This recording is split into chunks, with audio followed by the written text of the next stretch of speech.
तो बेटा चलो 1.4 का क्वेश्चन 1 का हमारा लास्ट बचा हुआ था।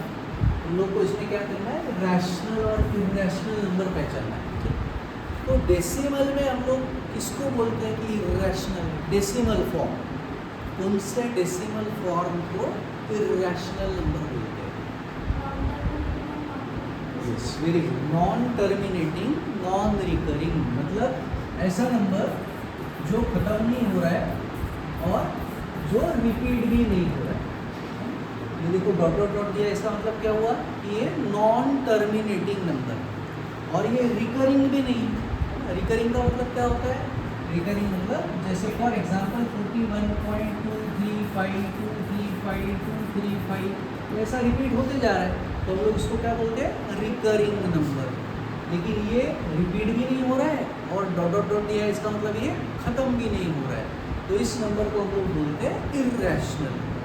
तो ऐसा नंबर किससे तैयार होता है? जब भी हम लोग किसी का रूट लेते हैं तो उससे ऐसा नंबर बनता है।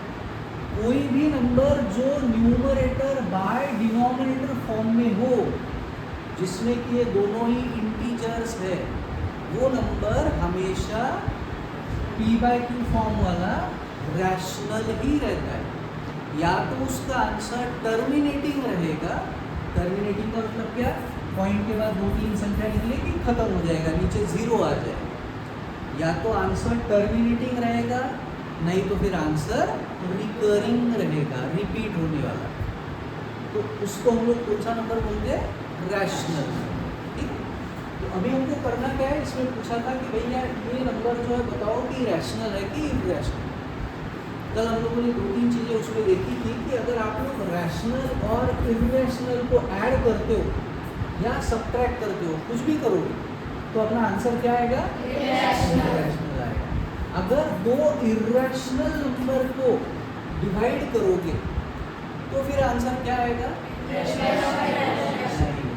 रैशनल भी आ सकता है या इरेशनल भी आ सकता है। हम लोगों ने चेक किया था कल, 2 एग्जांपल्स मैंने करके दिए थे।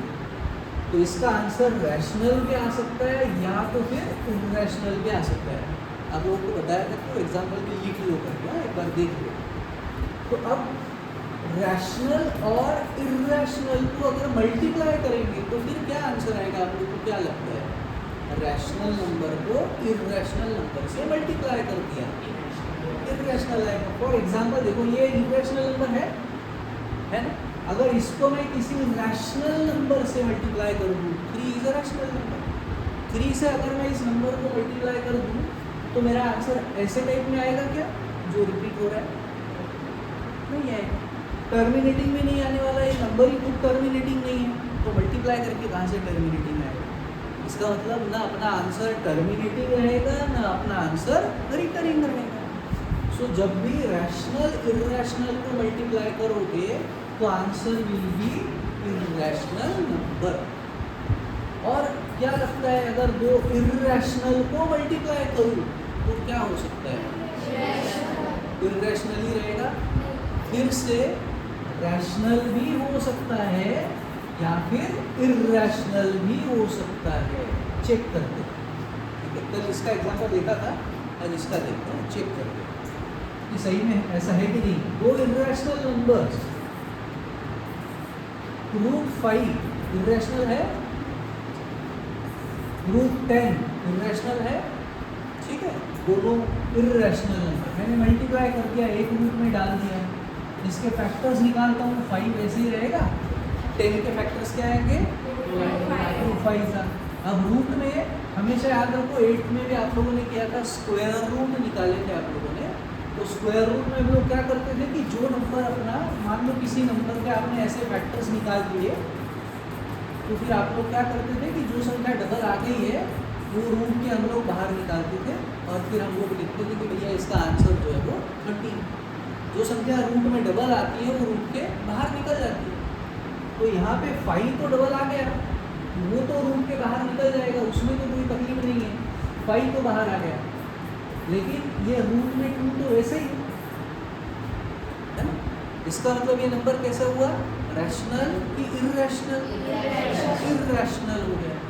अभी यहाँ पे दो इरेशनल को मल्टीप्लाई किया तो आंसर भी कैसा आया, इरेशनल आया। दूसरा एक एग्जांपल देखते हैं।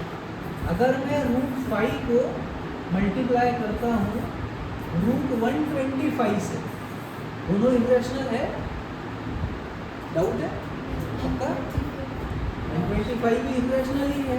125 के अगर मैंने फैक्टर्स निकाले होते तो 5 × 5 × 5 आता। जो संख्या डबल आएगी वो तो बाहर निकल जाएगी, लेकिन ये तो अकेला है, ये तो अंदर ही रहेगा। तो जब जहाँ पे रूट है वो नंबर कौन सा रहता है, irrational. So this is also irrational number, ठीक है। सो इनको मैं मल्टीप्लाई कर रहा हूँ, दोनों को मैंने एक रूट में डाल दिया। अभी हुआ 5, 125 मतलब हुआ 5 × 5 × 5, ठीक है ना।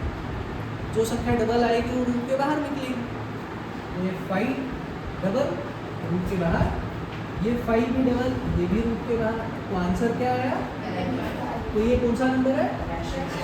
तो देखो अभी इस बार दो इरेशनल को मल्टीप्लाई किया तो आंसर क्या आया? तो पॉसिबल है, ठीक है।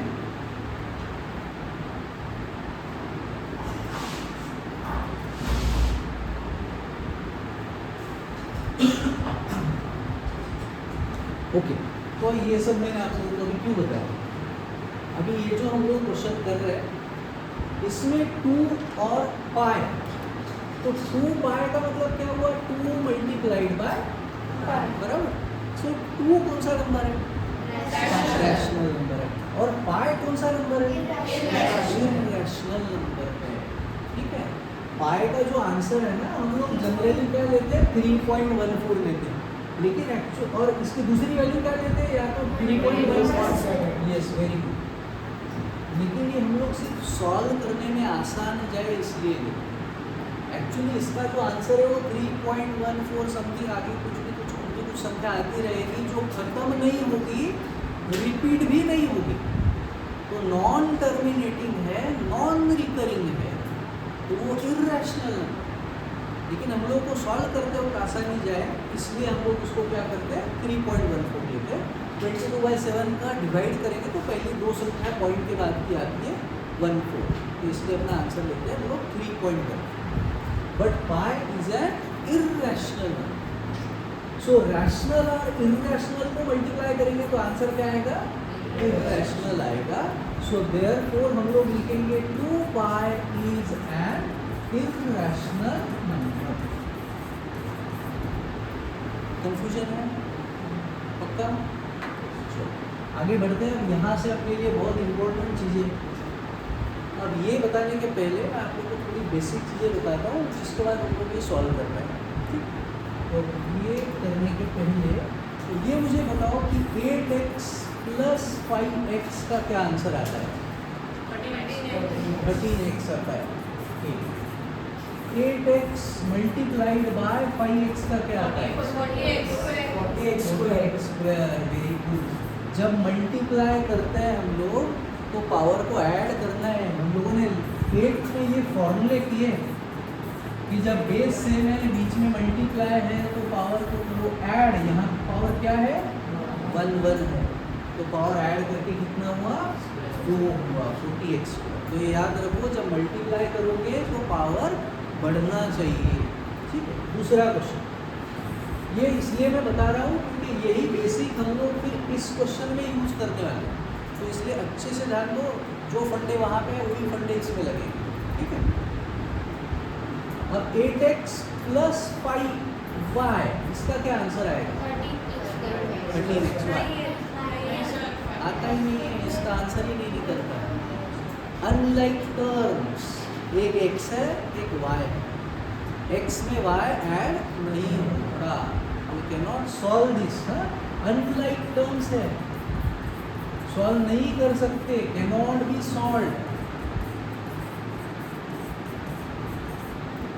ये ऐसे ही रहेगा, इसको सॉल्व नहीं कर सकते, इसका आंसर नहीं निकलेगा, ठीक है। दूसरा 8x मल्टीप्लाइड बाय 5y, मतलब अनलाइक है तो फर्क नहीं पड़ता है, मल्टीप्लाई तो कर सकते, कोई टेंशन नहीं, बराबर। तो मल्टीप्लाई करते वक्त हमको लाइक टर्म वगैरह की कोई ज़रूरत नहीं है, हम लोग मल्टीप्लाई कर सकते हैं आराम से, बराबर। अब वही फंडे अब हम लोग यहाँ पे लगाएंगे इन क्वेश्चन। √3 प्लस 5√3। ये आप लोग को और एक क्वेश्चन देता हूँ, फिर आप बताओ कि इसमें कोई आप लोग को लाइक टर्म्स लग रहे हैं क्या? 3 मैंने क्वेश्चंस लिखे हैं, 3 में से आपको ऐसा लगता है कि किसी क्वेश्चन में लाइक टर्म्स है? फर्स्ट में लग रहा है लाइक टर्म्स, क्योंकि ये दोनों ही रूट वाली संख्या सेम है। तो ये संख्या ऐसी है, समझ लो कि ये भी x ये भी x, ये दोनों x वाली टर्म, ऐसे समझ। और साथ में यहाँ 5 है, यहाँ पे क्या है, कुछ नहीं है तो 1। तो ऐसे समझो कि ये 1x है और ये 5x है। सो 1x प्लस 5x आंसर कितना आएगा? 6x आएगा। तो यहाँ पे 1√3 प्लस 5√3 अपना आंसर क्या आएगा? 6√3। तो लाइक टर्म्स को ही ऐड कर सकते हैं, जैसे यहाँ पे हम लोगों ने किया। तो अब ये √2 और 3 ये अनलाइक टर्म्स हो गए, तो इनको ऐड नहीं कर सकते। √3 प्लस √7 अनलाइक टर्म्स है, लाइक टर्म्स है, लाइक टर्म्स है। एक x है और एक y है, तो लाइक कैसे बोलेंगे?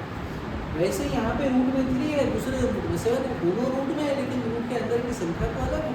जैसे यहाँ पे दोनों ही वेरिएबल है, x भी वेरिएबल है, y भी वेरिएबल है, लेकिन दोनों सेम है क्या? और लाइक यहाँ पे भी रूट में दोनों ही संख्या है, लेकिन एक संख्या अलग है, दूसरी संख्या अलग है। तो अनलाइक टर्म्स है, जाके करो क्या मतलब? तो फिर इसको ऐड कर सकते हैं क्या हम लोग? है ना? सो ये दोनों ही cannot be solved, unlike terms. अब अगर मुझे इसको मल्टीप्लाई करना है, 1√3 इंटू 5√3, दूसरा क्वेश्चन √2 मल्टीप्लाइड बाय 3, तीसरा क्वेश्चन √3 मल्टीप्लाइड बाय √7।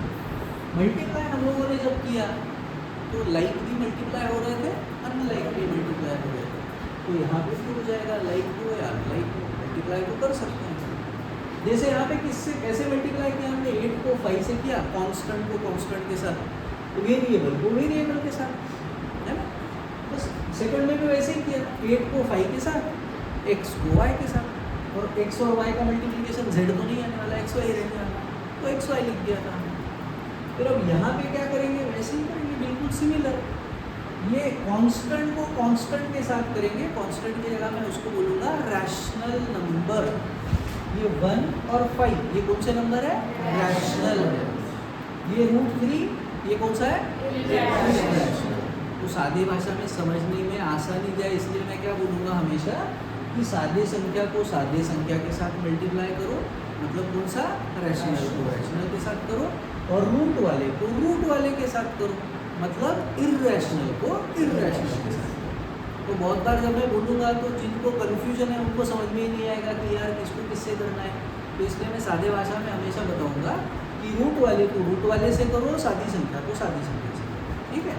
तो अब ये आएगा अपना 5 × 5 और रूट में आएगा 3 × 3, ठीक है ना? रूट का मल्टीप्लाई रूट के साथ। अभी इसका आंसर मुझे निकाल के 9 नहीं लिखना है।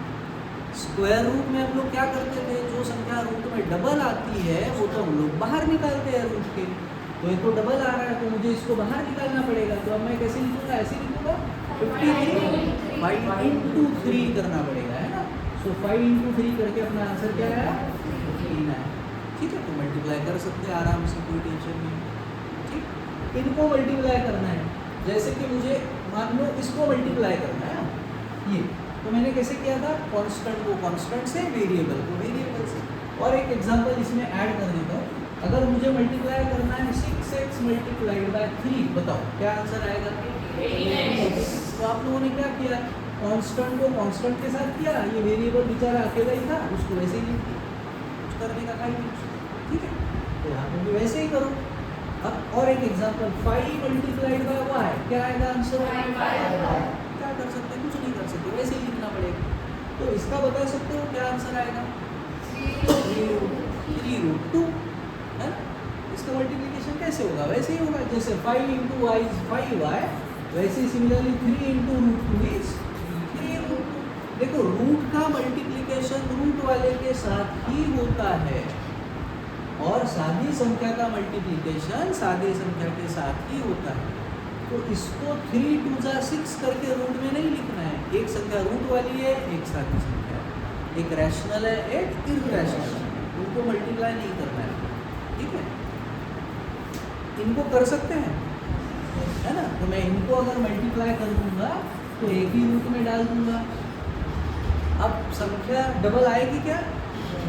इसके फैक्टर्स आएंगे, इसके फैक्टर्स आएंगे नहीं, तो फिर मल्टीप्लाई कर दूंगा, आंसर लिख दूंगा। आंसर कितना आया? 21, ठीक है। तो कर सकते हैं मल्टीप्लाई।